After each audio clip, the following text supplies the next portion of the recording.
Hi.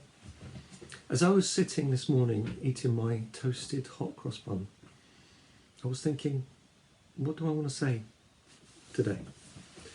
I don't want to have these talks just for the sake of it. I just feel I want to be able to say something very briefly to help. And as I was biting away at my hot cross bun, I thought about Holy Saturday. Let me explain. This week, obviously, we're in the process of remembering the whole journey, Passion Week, Holy Week, where we pass through Passover, the Lord's Supper, Good Friday, and to Easter Sunday, the Resurrection. But what about Holy Saturday?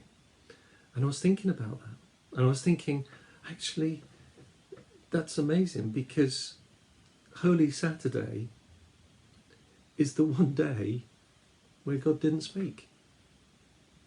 So think about the journey that the disciples and the followers were on. They had witnessed, they'd spent time with Jesus, they'd had the Last Supper, Jesus had broken bread with them, had communion, he's gone and prayed in the Garden of Gethsemane, and then we know the story that Jesus had betrayed him, and then they come and find him and they take him, and then on Friday Jesus goes to the cross and dies a horrible death on our behalf. He bore our sin and our sickness upon himself upon the cross. We know that story, and it's horrendous. But think about the Saturday after the Friday, when the disciples didn't know what to do with themselves, and the crowds that were following. How do you think they felt? Where they didn't know what was going to happen. We know what happened because we have read the book, hopefully, the Bible.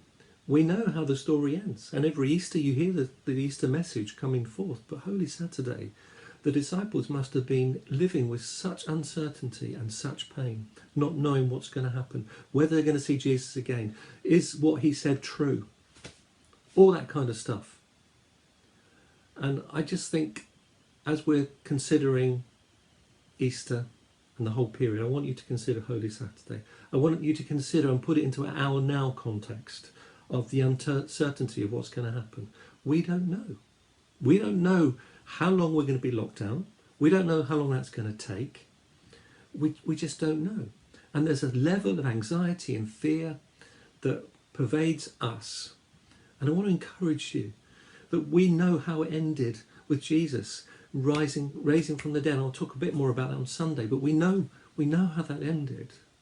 And I just want to encourage you that in this time of uncertainty and pain and not sure what's going to happen, we can put our trust in Jesus.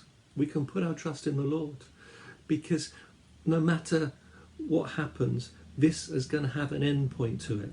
We are going to get out of our isolation, and we are going to appreciate so much more.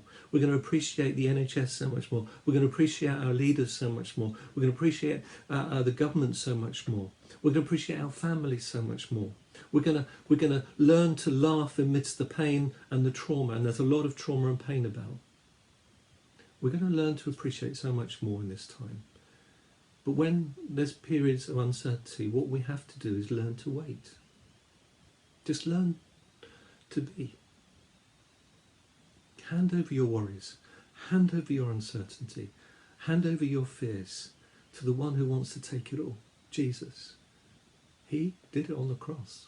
He took absolutely everything upon himself on the cross. There's no reason for you and I to live in this life carrying the weight and the burden of anxiety that we do.